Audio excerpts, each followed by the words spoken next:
नमस्कार प्यारे दोस्तों, कैसे हो आप सब। मेरा नाम विशाल है। मैं आपको भूतिया घटना पर आधारित कहानी सुनाने जा रहा हूं। आपको कहानी अच्छी लगे तो वीडियो को लाइक और चैनल को सब्सक्राइब करें। चलो कहानी शुरू करते हैं। साल 2018 की बात है। उत्तराखंड से दिल्ली जाने वाला पुराना पहाड़ी हाईवे अब कम इस्तेमाल होता था, क्योंकि एक नया रास्ता बन चुका था, चौड़ा, रोशन और सुरक्षित। लेकिन कुछ लोग अब भी पुराने रास्ते से गुजरते थे, खासकर ट्रक ड्राइवर जो शॉर्टकट समझकर वहीं लेते। ऐसा ही एक ड्राइवर था, महेंद्र यादव। उम्र करीब 40, पेशे से ट्रक ड्राइवर और रात को चलने की आदत। उस दिन भी वह हल्द्वानी से दिल्ली की ओर निकल पड़ा। समय था रात के 11 था। ट्रक में अकेला था, बस इंजन की गड़गड़ाहट और रेडियो पर धीमी धीमी लोक धुनें। शुरुआत में सब ठीक था, लेकिन जब वह कालाधार जंगल के पास पहुंचा तो रेडियो अचानक कृर की आवाज देने लगा। महेंद्र ने चैनल बदलने की कोशिश की, पर कुछ नहीं हुआ। उसने रेडियो बंद कर दिया। कुछ देर बाद उसने देखा, सड़क पर कोहरा छा गया है। चारों ओर सन्नाटा, कोई गाड़ी नहीं, सिर्फ उसके ट्रक की लाइटें और इंजन की आवाज। तभी अचानक उसे सड़क के बीच में एक सफेद साया दिखा। वह जोर से ब्रेक लगाता है। ट्रक चीखता हुआ रुक जाता है। महेंद्र की धड़कनें तेज। उसने हेडलाइट की रोशनी में देखा, एक महिला खड़ी है, सफेद साड़ी में, बाल खुले हुए, सिर झुका हुआ। अरे बहन जी, रात के इस वक्त आप यहां क्या कर रही हैं? उसने खिड़की से झांकते हुए पूछा। महिला ने धीरे धीरे सिर उठाया। उसका चेहरा आधा जला हुआ था, आंखें लाल, होंठों पर जैसे किसी ने कील ठोक दी हो। महेंद्र के रोंगटे खड़े हो गए। वह इंजन चालू करके भागना चाहता था, लेकिन ट्रक स्टार्ट ही नहीं हुआ। उसने बार बार कोशिश की, टक टक टक, पर कुछ नहीं। फिर वही महिला धीरे धीरे ट्रक के सामने से चलते हुए ड्राइवर साइड की ओर आने लगी। महेंद्र ने शीशा चढ़ाने की कोशिश की, पर हैंडल फंस गया। और तभी उसने खिड़की से झांकते हुए देखा, वह महिला अब उसके दरवाजे के पास खड़ी थी। उसके होंठ फटे हुए थे और एक भारी आवाज में उसने कहा, मौत का मोड़, लौट जा। इतना कहते ही ट्रक अपने आप स्टार्ट हो गया, बिना किसी चाबी घुमाए। महेंद्र ने झट से गियर लगाया और ट्रक को दौड़ा दिया। लेकिन कुछ मीटर आगे जाकर उसने देखा, सड़क मोड़ पर खत्म हो रही थी और नीचे गहरी खाई। अगर उसने महिला की बात अनसुनी की होती तो वो उसी रात मर चुका होता। ट्रक खाई से कुछ ही फुट दूर रुक गया था। महेंद्र का दिल जोर जोर से धड़क रहा था, पसीना माथे से टपक रहा था। उसने ट्रक से उतरकर देखा, नीचे अंधेरा था, इतनी गहराई की टॉर्च की रोशनी भी गुम हो जाए। अगर वो औरत ना आती, उसने खुद से कहा, तो आज मेरी लाश नीचे पड़ी होती। वह पूरी रात नहीं चला। ट्रक को सड़क किनारे खड़ा कर दिया और सुबह होते ही पास के एक गांव की ओर निकल पड़ा। गांव का नाम था भैरवगढ़। वहां एक छोटी चाय की दुकान पर वह रुका। दुकानदार, अधेड़ उम्र का आदमी, ने पूछा, कहां जा रहे हो भाई? महेंद्र ने थके स्वर में कहा, रात को कालाधार वाले मोड़ पर एक औरत दिखी, सफेद साड़ी में। उसने कहा, मौत का मोड़। दुकानदार के चेहरे का रंग उड़ गया। उसने एक पल को कुछ नहीं कहा, फिर धीरे बोला, तू जिंदा है, यही बहुत है। महेंद्र चौंक गया। क्यों? दुकानदार ने धीमी आवाज में कहा, भाई, वो जगह शापित है। वहां सालों पहले एक बस दुर्घटना हुई थी। पूरी बस खाई में गिर गई थी। करीब 35 लोग मरे थे। बस में सबसे आगे बैठी थी एक औरत, जिसकी शादी उसी दिन हुई थी। कहते हैं उसका शरीर तो मिला, लेकिन चेहरा पहचान में नहीं आया। तब से वो हर अमावस की रात उस मोड़ पर दिखती है। महेंद्र का चेहरा सख्त हो गया। यानी जो मैंने देखा वो वही आत्मा होगी। दुकानदार ने बात पूरी की। कई ड्राइवरों ने उसे देखा है। कोई उसकी बात सुन ले तो बच जाता है, जो नहीं सुनता वो नीचे चला जाता है। महेंद्र ने चाय का प्याला नीचे रखा और चुप हो गया। दिन के उजाले में उसने सोचा शायद यह भ्रम था, लेकिन उसकी जेब में पड़े ट्रक की चाबी को याद आया, जो उसने बाहर फेंकी थी।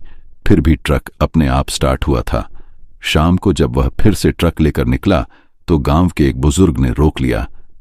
बेटा, रात में उस मोड़ से मत निकलना। यहां से बाईं तरफ जो पुराना रास्ता है वो घुमा देता है, लेकिन सुरक्षित है। महेंद्र ने सिर हिलाया। ठीक है बाबा, मैं संभल जाऊंगा। लेकिन किस्मत को शायद कुछ और ही मंजूर था।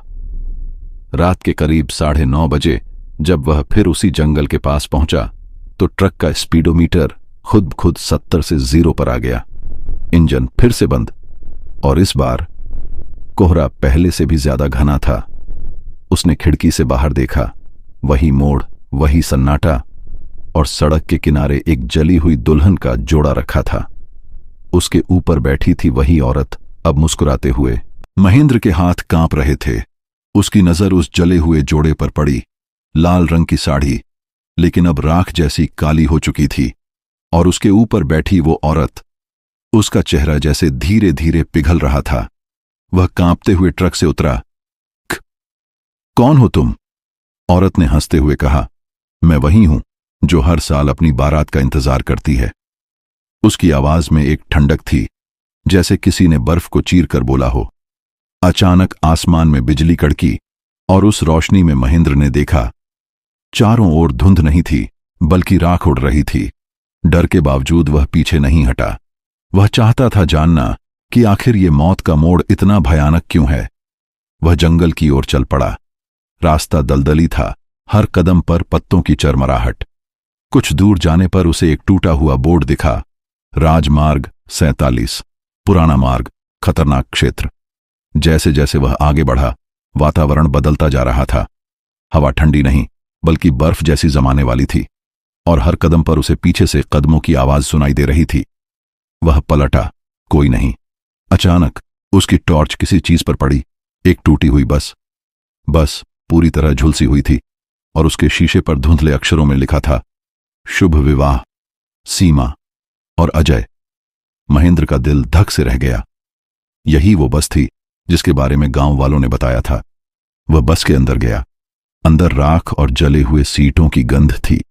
एक कोने में उसे एक जली हुई लाल चूड़ी और एक अधजली तस्वीर मिली, जिसमें एक मुस्कुराती हुई लड़की दुल्हन के जोड़े में थी। तभी पीछे से किसी ने धीरे से कहा, मेरी चूड़ियां लौटा दो।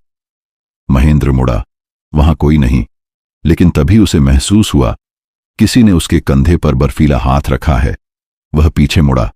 वही दुल्हन खड़ी थी, जली हुई, पर इस बार उसकी आंखों में आंसू थे। मैं नहीं चाहती कोई और मरे, उसने फुसफुसाते हुए कहा। मुझे मुक्ति चाहिए।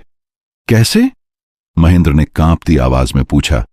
मेरी आखिरी निशानी, मेरे पति की अंगूठी, वो इस बस के नीचे दब गई थी, उसे ढूंढो। महेंद्र ने कांपते हुए झुककर मलबा हटाना शुरू किया। धुआं और राख उड़ रही थी। अचानक उसकी उंगलियों में कुछ चमकदार चीज लगी, एक सोने की अंगूठी।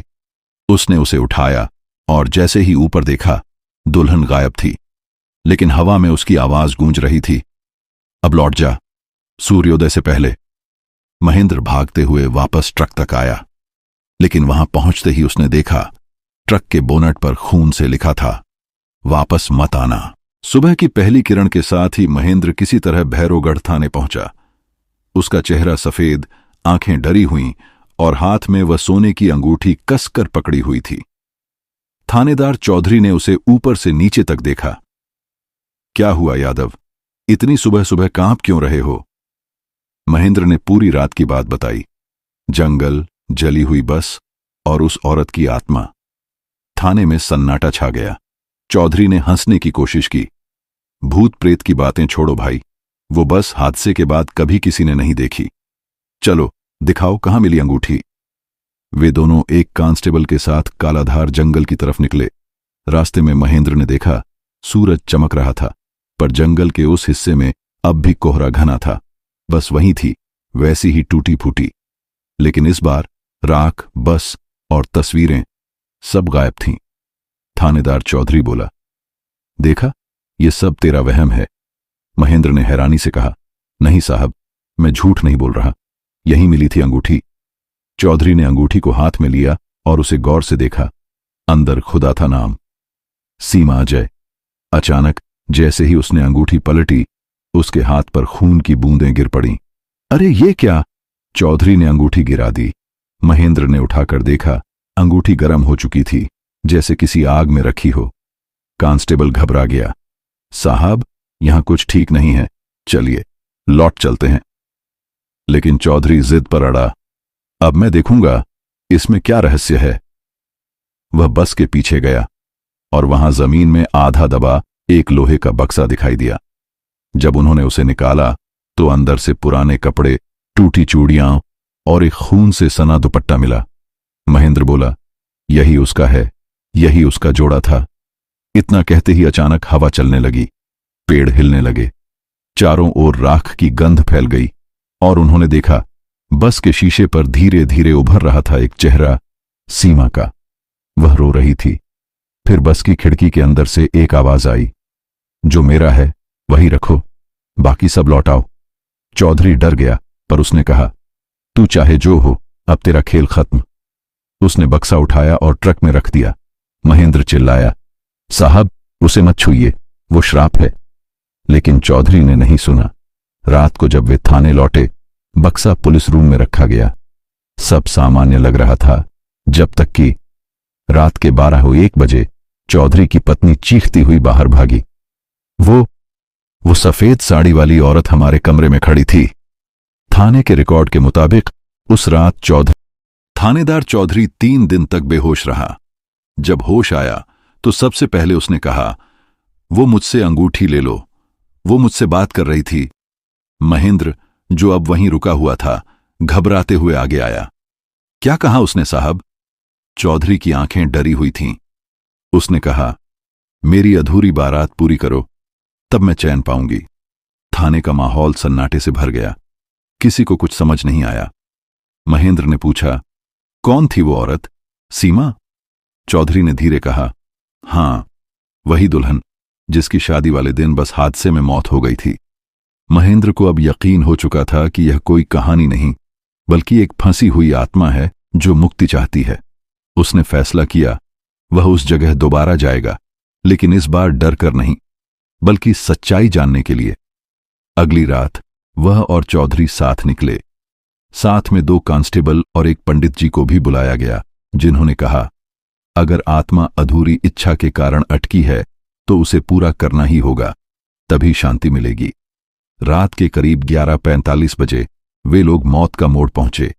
चारों ओर सन्नाटा, झिंगुरों की आवाज और ठंडी हवा। पंडित जी ने मंत्रोच्चार शुरू किया। वहीं महेंद्र ने वह अंगूठी निकालकर एक थाल में रखी। धीरे धीरे धुंध घनी होने लगी। अचानक हवा में वही आवाज गूंजी, मेरा दूल्हा, मेरी बारात कहां है? महेंद्र ने कांपते हुए कहा, हम यहां हैं, हम तुम्हें विदा करने आए हैं। तभी आसमान में बिजली चमकी और सबने देखा, सड़क के उस पार पुरानी बारात का दृश्य उभर आया। जली हुई बस, सजे हुए फूल और बीच में खड़ी थी सीमा। सफेद धुएं से बनी, पर आंखों में आंसू थे। वह धीरे धीरे आगे आई, बोली, मैंने किसी को नुकसान नहीं पहुंचाया, मैं बस इंतजार कर रही थी कि कोई मेरा अधूरा वचन पूरा करे। महेंद्र ने अंगूठी उसकी ओर बढ़ाई। यह तुम्हारी है, तुम्हारा प्यार तुम्हारा इंतजार कर रहा होगा। सीमा ने अंगूठी हाथ में ली। तभी उसकी आंखों से आंसू टपके, लेकिन वो आंसू राख में बदल गए। उसने मुस्कुराते हुए कहा, अब कोई और नहीं मरेगा इस मोड़ पर। पंडित जी ने अंतिम मंत्र पढ़े। हवा रुक गई, पेड़ों का हिलना थम गया। सीमा का चेहरा धीरे धीरे धुंध में विलीन हो गया। महेंद्र और बाकी लोग वहीं बैठे रहे जब तक सब शांत नहीं हो गया। सुबह तक वह जगह फिर से सामान्य लग रही थी, लेकिन जब वे लौटने लगे, महेंद्र ने आखिरी बार पीछे मुड़कर देखा। सड़क के किनारे फूलों से सजा दुल्हन का जोड़ा रखा था और उसके पास एक कागज उड़कर गिरा। उस पर लिखा था, धन्यवाद, अब मेरी बारात पूरी हो गई। सुबह की धूप फैली थी, हवा में ठंडक थी। मौत का मोड़ अब शांत दिख रहा था, न कोई धुंध, न कोई साया। महेंद्र, चौधरी और बाकी सबने राहत की सांस ली। लगता है अब सच में शांति मिल गई उसे, चौधरी ने कहा। महेंद्र ने सिर हिलाया। हां, अब शायद सब खत्म हो गया। लेकिन किसे पता था कि कहानी अभी खत्म नहीं हुई थी। कुछ दिनों बाद महेंद्र अपने ट्रक के साथ दिल्ली जा रहा था। सब कुछ सामान्य था, जब तक कि वह रास्ते में रेडियो नहीं चलाता। रेडियो पर अचानक आवाज आई, आज सुनिए एक सच्ची घटना, मौत का मोड़। महेंद्र ने चौंक कर रेडियो की ओर देखा।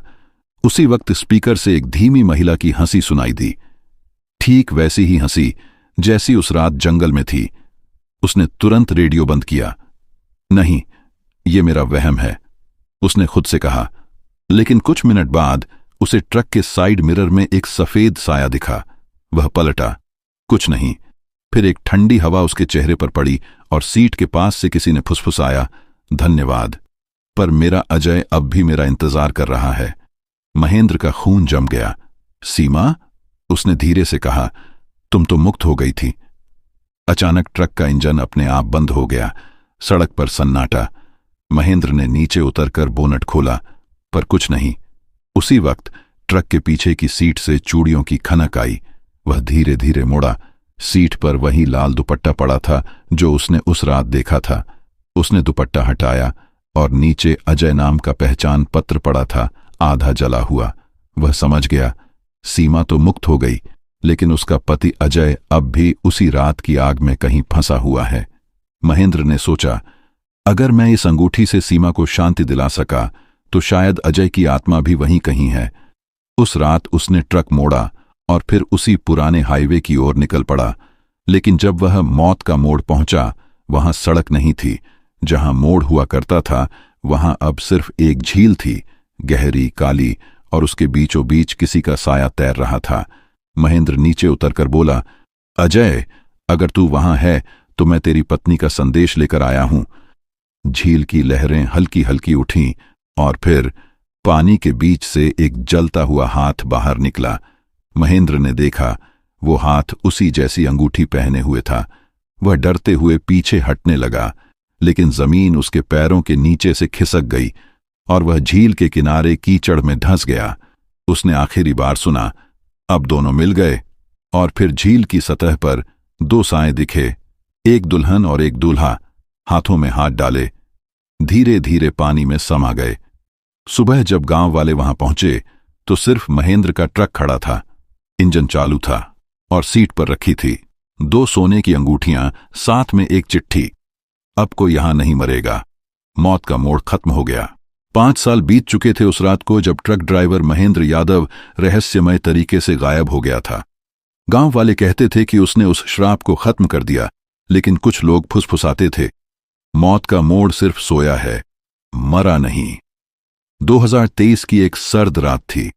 नया ड्राइवर रवि ठाकुर वही पुराना हाईवे पकड़कर निकल पड़ा। वो जानता था इस रास्ते की कहानियां, पर उसे इन बातों पर यकीन नहीं था। उसने अपने दोस्त को फोन पर हंसते हुए कहा, भाई, वो सब डराने वाली बातें हैं। मैंने देखा, यहां अब सब ठीक है, कोई भूत नहीं। लेकिन रात के 12:05 बजे जब वो मौत का मोड़ के करीब पहुंचा तो ट्रक का रेडियो अपने आप चालू हो गया और उसमें से वही पुरानी लोकधुन बजने लगी, वो धुन जो कभी महेंद्र सुना करता था। रवि ने हैरान होकर रेडियो बंद किया, पर कुछ सेकंड बाद फिर वही आवाज आई, सावधान रहना, मौत का मोड़ जाग चुका है। वह हंसा, कौन बेवकूफ मजाक कर रहा है। तभी अचानक ट्रक की हेडलाइट्स टिमटिमाने लगीं। रास्ता धुंध से भर गया और सड़क के बीच में उसे एक बूढ़ा आदमी दिखाई दिया। सफेद धोती, कांपता हुआ हाथ और आंखों में अजीब सी चमक। रवि ने गाड़ी रोकी। बाबा, इतनी रात में यहां क्या कर रहे हो? बूढ़ा आदमी धीरे बोला। मत रुक बेटा, यहां से निकल जा, वो लौट आई है। कौन? वो दुल्हन अब अकेली नहीं है। इतना कहकर बूढ़ा गायब हो गया। रवि का शरीर सिहर उठा। उसने एक्सेलरेटर दबाया और आगे बढ़ने लगा, लेकिन तभी ट्रक के मिरर में 2 परछाइयां उभरीं, एक दुल्हन और एक दूल्हा, दोनों झील के पानी से भीगे हुए। रवि ने पीछे मुड़कर देखा, कुछ नहीं। बस, अब बहुत हुआ, वह चिल्लाया। उसने स्टीयरिंग घुमाया और मोड़ पार करने ही वाला था कि ट्रक के टायर के नीचे कुछ दबा। कचाक! वह ब्रेक लगाकर उतरा। जमीन पर 2 सोने की अंगूठियां पड़ी थीं और पास ही मिट्टी में आधा दबा एक बोर्ड था, यहां से आगे मत जाओ, मौत का मोड़, खतरा। अचानक हवा का झोंका आया और झील की सतह चमकी। उसमें रवि ने देखा, महेंद्र और सीमा दोनों मुस्कुरा रहे थे, पर उनकी आंखें अब खाली थीं। फिर दोनों साए धीरे धीरे उसकी ओर बढ़ने लगे। रवि ने भागने की कोशिश की, लेकिन ट्रक की चाबी गायब थी और तभी ट्रक अपने आप स्टार्ट हो गया। इंजन गरज उठा और हेडलाइट्स खुद ब खुद बंद हो गईं। सुबह गांव वाले पहुंचे तो पाया ट्रक वहीं खड़ा था। दरवाजा खुला, इंजन चालू, पर रवि गायब था। सीट पर बस एक नोट पड़ा था। वो अब साथ है, पर उन्हें और साथ चाहिए। रवि के गायब होने के बाद भैरवगढ़ गांव में अफवाह फैल गई। लोग कहते थे, मौत का मोड़ अब और मजबूत हो गया है। अब यह सिर्फ एक मोड़ नहीं, बल्कि किसी की आत्मा का कैद घर बन चुका है। थानेदार चौधरी ने महेंद्र से संपर्क किया। महेंद्र अब कहीं और नहीं रहता था, लेकिन उसने हिम्मत जुटाई और वापस आया।